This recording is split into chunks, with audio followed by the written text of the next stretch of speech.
Good morning बच्चों, मैं लोकेश साहू प्रयास कोचिंग सेंटर भानु प्रतापपुर कांकेर छत्तीसगढ़ से। आप लोगों को बता दूं कि हम लोग बेसिक मैथ्स की ओर चल रहे हैं और हम लोगों का जो आज का चैप्टर है वो क्रय मूल्य और लाभ और हानि से है। लाभ और हानि में हम जो है बेसिक 10 वीडियो बन चुका है। अब 10 वीडियो के बाद 11वां जो वीडियो है आज का वो है हम लोगों का प्रैक्टिस 1। हम लोग ऐसे क्वेश्चन करेंगे कि प्रैक्टिस सेट करेंगे 10 क्वेश्चन, 8 क्वेश्चन, 5 क्वेश्चन का जैसे जैसे अपने क्वेश्चन जिस टाइप का पूछा जाता है उस तरह के क्वेश्चन हम ये लाभ और हानि का क्वेश्चन का प्रैक्टिस करने वाले हैं। तो इस प्रैक्टिस में भी आपको समझ में आएगा। तो चलिए बेसिक वीडियो इससे पहले अगर नहीं देखे हैं तो बेसिक वीडियो आप देख लीजिए कि लाभ और हानि को समझने के लिए पहले हमको क्या क्या चीज को जानना की जरूरत है वो सारे हम बेसिक वीडियो में कर चुके हैं। 1 से 10 तक वीडियो आप देख लीजिए। उसके बाद हम लोग चलते हैं आज प्रैक्टिस सेट 1। तो इसमें सबसे पहला क्वेश्चन देखिए, एक वस्तु को क्या बोलता है, एक वस्तु को 500 रुपए में बेचने पर, एक वस्तु को 500 रुपए में बेचता है तो इस वस्तु को बेचने पर हानि होती है ना। एक वस्तु को 500 रुपए में बेचा जाता है तो वो हानि होती है, लेकिन इस वस्तु को अगर 700 रुपए में बेचा जाता है तो दुकानदार को पहले होने वाली हानि से, देखो दुकानदार को पहले देखो 500 रुपए में बेचता था तो हानि होती है और हानि होती, अब 700 रुपए में बेच दिया तो पहले जो बेच रहा था ना, ये 500 में बेच रहा था उससे 3 गुना लाभ होता है अगर 700 में बेचता है तो इस वस्तु का क्रय मूल्य क्या है। तो सिंपल है, सवाल को थोड़ा समझना पड़ता है ना। तो हम मान के चलते हैं, माना कि क्रय मूल्य पूछा है तो आपको माना कि क्या है, क्रय मूल्य है, क्रय मूल्य बराबर है x, क्रय मूल्य बराबर x है। यदि वो है ना, पहला आप स्टेटमेंट देखें, एक वस्तु को 500 रुपए में बेचता है, ये एक वस्तु को 500 रुपए में बेचता है मतलब क्या है, वस्तु को बेचता है तो हानि होता है। हानि कब होता है, बेचता है तो हानि होता है। हानि कब होता है, जब क्रय मूल्य, हानि बराबर क्या होता है, हानि तब होता है जब क्रय मूल्य बड़ा हो, क्रय मूल्य ज्यादा हो विक्रय मूल्य से, तो हमको क्या मिलता है, हानि होता है। ये हमारा पहला स्टेटमेंट है, इसी में हम चलते हैं। हानि कब हुआ, जब वो क्रय मूल्य ज्यादा था, ज्यादा में खरीदा था 500 रुपए में बेच दिया तो हानि हो गया, सिंपल सी बात है। तो हमने क्या माना है, हमने माना है क्रय मूल्य को x, क्रय मूल्य को हमने क्या माना है, x माना है, और जो बेचा वो 500 रुपए है, 500 रुपए में बेचा तो ये विक्रय मूल्य हो गया। तो हानि बराबर हो गया, यहां से हमको क्रय मूल्य है x, क्रय मूल्य को x मानना है, हानि हो गया आपका 500 रुपए, मतलब 500 रुपए में बेचा मतलब विक्रय मूल्य, 500 रुपए में बेचा और क्रय मूल्य को हमने माना है x। ये हो गया हमारा पहला स्टेटमेंट है ना।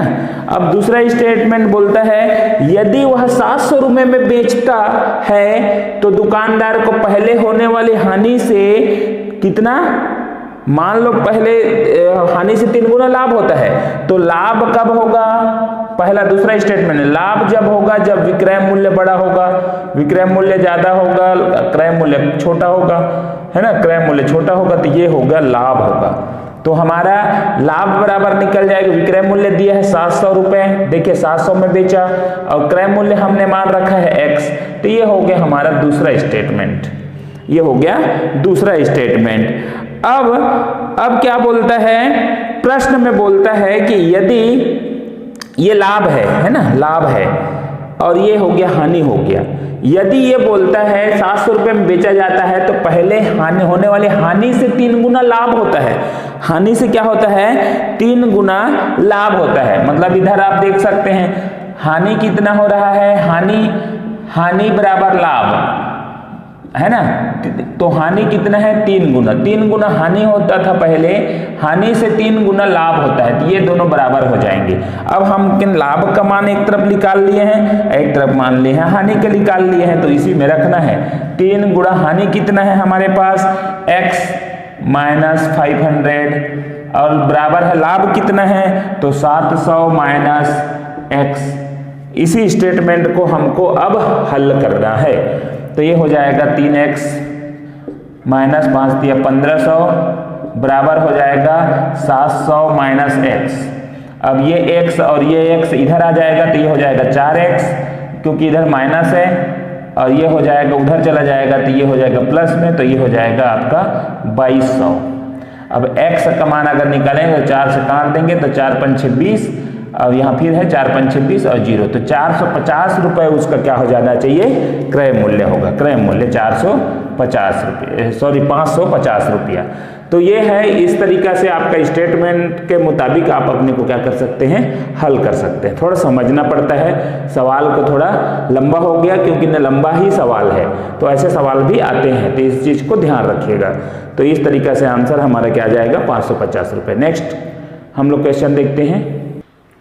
चलिए सवाल नंबर दूसरा, प्रैक्टिस सेट हम लोग देख रहे हैं। सवाल नंबर दूसरा, एक फल विक्रेता 1 रुपए के 2 नींबू के हिसाब से नींबू खरीदता है। मतलब क्या है, 2 नींबू का मूल्य कितना है, 2 नींबू का मूल्य बराबर है 1 रुपए, और तथा 3 रुपए के 5 के हिसाब से बेच देता है। मतलब हमारा 5 नींबू जो है वो कितने रुपए का है, 5 नींबू का मूल्य है बराबर 3 रुपए। तो देखिए ये हो गया 5 नींबू, मतलब ये 3 रुपए बेचा। ये बेचा मतलब क्या है, ये हमारा है विक्रय मूल्य। क्या है, विक्रय मूल्य है। और ये है हमारा नींबू खरीदा, मतलब क्या है, क्रय मूल्य। तो 2 नींबू का मूल्य 1 रुपए है, तो 1 नींबू का कितना होगा, 1 नींबू बराबर होगा 1/2 रुपए, या आप कहें तो 0.50 पैसे, मतलब 50 पैसे होगा ना, 50 पैसे का 1 नींबू, तब तो 2 नींबू का रुपए 1 रुपए होगा। और 5 नींबू का मूल्य कितना है, 3 रुपए, तो 1 नींबू का कितना होगा, 1 नींबू बराबर 3/5 रुपए, या हम इसको भाग देंगे तो 0.5 6 30, मतलब 60 पैसे, मतलब ये 60 पैसे कितना है, 60 पैसे। विक्रय मूल्य है 60 पैसे और क्रय मूल्य है 50 पैसे। मतलब देखिए यहाँ पर क्या है, 50 पैसे में खरीदा 1 नींबू और 60 पैसे में बेचा। मतलब यही पता चल रहा है कि 10 पैसे का क्या हो गया, लाभ हो गया, 10 पैसे का लाभ हुआ है। तो लाभ प्रतिशत निकालना है, लाभ प्रतिशत पूछा है। लाभ प्रतिशत बराबर होता है लाभ, क्या होता है, लाभ बटा क्रय मूल्य, लाभ बटा क्रय मूल्य गुणा हो गया 100। तो लाभ कितना है, 10 पैसे का, और 10 पैसे मतलब इस टाइप का होगा 0.10 रुपए में है, क्योंकि रुपए में हमको क्या करना है, रुपए में क्रय मूल्य है, तो ये हो गया 0.50 क्रय मूल्य इंटू 100 हो जाएगा। अब ये दशमलव बराबर है तो कट जाएगा, 10 से कम 10, 10 पंचे 50, 5 से कम 5, 5 20 सम 100, तो 20% इसका क्या हो जाएगा, लाभ हो जाएगा, 20% लाभ। ठीक है, तो इस तरीका से हमको क्या है, समझना है कि ये नींबू है, 2 नींबू का मूल्य 1 रुपए, तो 1 नींबू का कितना होगा, तो 1 नींबू ऊपर में और 2 नींबू नीचे, 1 रुपए 1/2, तो ये 50 पैसे निकल गए 1 नींबू का। हम हिसाब अगर ऐसी करें तो भी आ जाएगा। 5 नींबू का 3 रुपए है, तो स्वाभाविक सी बात है, अगर 50 पैसे में खरीदा है तो अगर उतने ही में अगर बेचता तो 50 6 रुपए हो जाता। 50 का कितना है, 6 नींबू का 3 रुपए होता, लेकिन वो तो 1 नींबू फायदा कमा रहा है, तो यही फायदा कितना है, 10 पैसा है, तो वो फायदा ही है लाभ प्रतिशत। तो लाभ प्रतिशत में अगर जब करेंगे तो ये हो जाएगा हमारा 20%। तो मुझे लगता है आप लोगों को समझ में आ रहा होगा। ठीक है, नेक्स्ट क्वेश्चन देखते हैं। चलिए तीसरा नंबर क्वेश्चन क्या बोलता है, एक व्यक्ति ने एक टीवी 18,200 रुपए में खरीदा। उसने इस टीवी की मरम्मत पर 1800 रुपए खर्च किया। वह इसे कितने में बेचे कि 3000 का लाभ हो। 3000 रुपए का लाभ पूछा है, प्रतिशत नहीं पूछा है। तो देखिए इसकी चीज को समझिए, टीवी का मूल्य कितना है, 18,200 में खरीदा है ना, क्रय मूल्य पूछने हैं, अगर क्रय मूल्य निकालें तो 18,200 में खरीदा प्लस टीवी की मरम्मत, तो हमको क्रय मूल्य में ही जोड़ना पड़ता है, क्योंकि खरीदने के बाद वो चला नहीं पाया, बेचने से पहले उसने क्या कर दिया, मरम्मत किया, तो 1800 को ही हम क्रय मूल्य में लेते हैं। तो क्रय मूल्य कुल हो जाएगा 18,200, ये हो जाएगा 20,000 रुपए में कुल खरीदा, ये खरीदी मूल्य है। अब बोलते हैं वह इसे कितने में बेचे कि 3000 का लाभ हो। तो सिंपल सी बात है, 20,000 रुपए उसका लागत रहे, 3000 कमाना चाहता है तो 3000 जोड़ के बेच देगा। 3000 जोड़ के बेच देगा तो टोटल कितने में बेचेगा, 23,000 में उसको बेचना होगा तो 3000 का लाभ हो जाएगा, स्वाभाविक सी है। तो ये आपका आंसर क्या आ जाएगा, 23,000। तो अच्छा क्वेश्चन था, छोटा क्वेश्चन था, समझ में आ गया होगा। नेक्स्ट क्वेश्चन देखते हैं।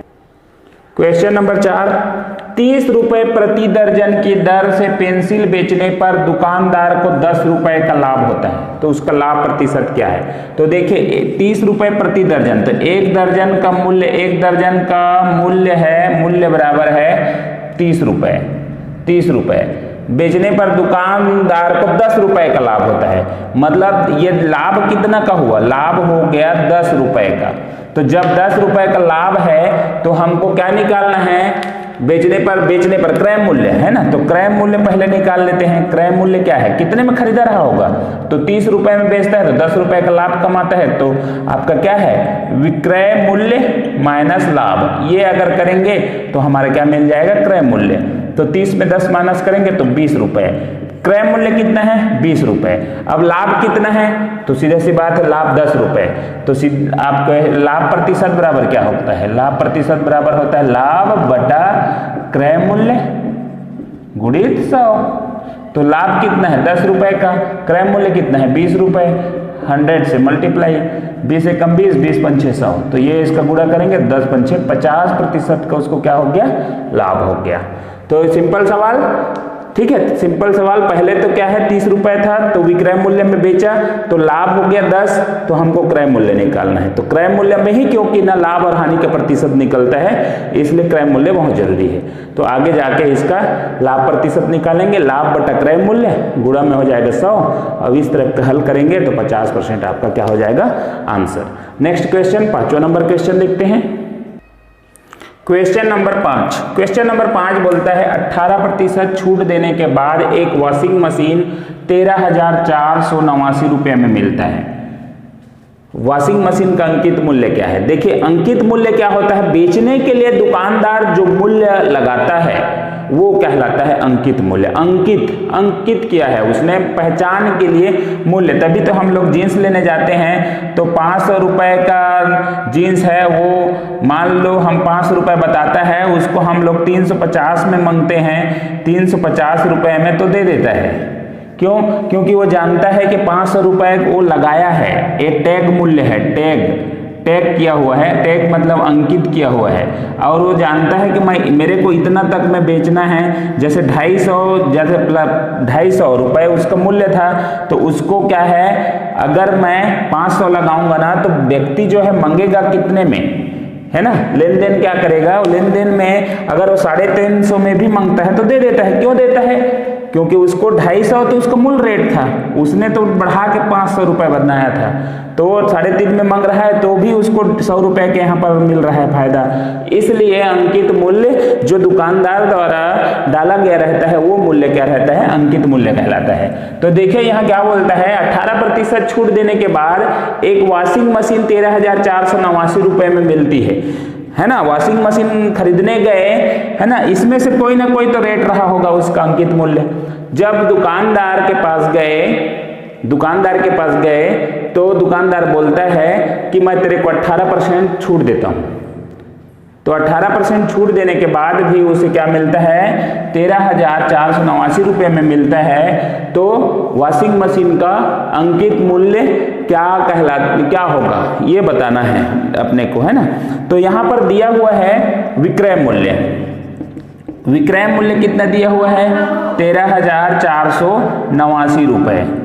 13,489 रुपये क्या दिया हुआ है, विक्रय मूल्य दिया हुआ है। और छूट देता है, छूट किस पर दिया जा रहा है, छूट दिया रहा है अंकित मूल्य पर, है ना। 18% छूट, मतलब ये विक्रय मूल्य वॉशिंग मशीन इतना रुपए में बेचा गया है ना, वॉशिंग मशीन मिलती है, मतलब क्या है आपका, क्या है, विक्रय मूल्य है। और आपका अंकित मूल्य हमको मानना है, अंकित मूल्य क्या होगा, अंकित मूल्य बराबर होगा x, अब आपको x में ही आपको काम चल जाएगा। x है मान लीजिए, तो x अंकित मूल्य है और x का 18% छूट देता है। 18% बराबर कितना है? 13,489 रुपये। ये हम लोगों का समीकरण बन गया। अब इस समीकरण को हल करते हैं। x माइनस x का 18, यहाँ पर का आएगा, अब का मतलब गुणा होता है, तो x का 18/100 बराबर हो जाएगा 13,489। अब यहाँ से 3 गुणा होगा तो ये हो जाएगा 100x माइनस 18x बराबर हो जाएगा, इसका इधर गुणा चला जाएगा तो 13,489 हो जाएगा क्योंकि इसके साथ गुणा। अब ये दोनों को हम अगर हल करेंगे तो कितना आएगा? इसको आएगा 82x और इधर आ जाएगा 13,48900। x का मान जब निकालेंगे तो 13,48900 के नीचे में आ जाएगा 82। अब यहाँ से जब हल करेंगे तो हल करके देख लीजिएगा, ये आंसर 16,450 होगा। 16,450 रुपये इसका अंकित मूल्य होगा। तो इतना तो आप लोगों को समझ में आ ही गया होगा। इस टाइप का हम सिर्फ एक हल कैसे होता है वो हल करने के लिए बताया यहाँ पर कि इस टाइप का हल होगा। x है, x अंकित मान है और x है टोटल मान। टोटल मान का x का 18% अगर करेंगे तो इतना आता है। तो इतना आता है जब, तो 16,450 रुपये ये आपका क्या हो जाएगा? अंकित मूल्य। इतने को हल करने पर निकल जाएगा। अब चेक भी कर सकते हैं। 16,450 है ना? क्या बोला, क्या है ये? बोला ये है कि 16,450 अंकित मूल्य है, उसको अगर 18% छूट दिया जाए, मतलब इसी का अगर 18% निकालेंगे 18/100 तो छूट दिया जाए तो कितना होना चाहिए? 13,489 आना चाहिए। तो यहाँ जितना भी छूट आएगा उसको वापस से हमको क्या करना है? इसमें घटाना है। ये अंकित मूल्य है। अब चलिए इसको हल करते हैं। ये करें 5 दूने 10, 5 दिया 15, 1, 5 दूने 10, 5 ने 45, अब ये 2 एकम 2, 2 ने 18, तो 329 गुणित 9 हो गया। 9 ने 81, 1 हासिल का 8, 9 दूने 18 और 8 26 का 6 हासिल का 2, 9 दिया 27 और 2 29। 2960 रुपये होता है 18%। अब ये 2960 रुपये को अगर इसमें माइनस करें, 16,450 को 2961 रुपये में हम अगर माइनस करें, 2961 माइनस करें तो हमारा आंसर अगर 13,489 आ गया तो बिल्कुल सही है। अब 10 है, 10 में गया 9, 15 था, ये 4 था, 4 में 6 गया 14 में 6 गया 8 और यहाँ 13 में 9 गया 4 और यहाँ अगर 5 में 2 गया 3 और ये 13,489 आ रहा है, मतलब बिल्कुल सही है। क्योंकि अब अंकित मूल्य x के जगह में हम 16,450 भी रख के निकाल लेंगे तो भी हमारा आंसर क्या आएगा? 13,489 आएगा। तो दोनों तरीके से आपको समझ में जिस तरीके से आता है आप कोशिश करें बनाने का। तो देखिए इसमें 5 ही क्वेश्चन हो पाया। आशा करता हूं आप लोगों को समझ में आया होगा सारे क्वेश्चन। इस प्रकार के आप क्वेश्चन आप कहीं से भी मिलता है तो आप उठा के उसको प्रैक्टिस कर सकते हैं। आपको इससे पहले बेसिक वीडियो भी बताया गया है। बेसिक वीडियो में हमने प्रयास किया हुआ है कि किस टाइप का छोटे छोटे क्वेश्चन से क्रय मूल्य, विक्रय मूल्य, लाभ हानि कैसे निकलते हैं, सारी चीज बताया गया है। तो आप कोशिश करिए, इससे पहले उस वीडियो को देखिए तब प्रैक्टिस करिए, तो अब आपको बहुत अच्छे से समझ में आएगा। तो आपको अच्छा लगता है तो बिल्कुल शेयर लाइक जरूर करिए और वीडियो को प्ले स्टोर में आप जाके प्रयास ऐप डाउनलोड करके आप इसमें से अच्छे से और अध्ययन कर सकते हैं। धन्यवाद।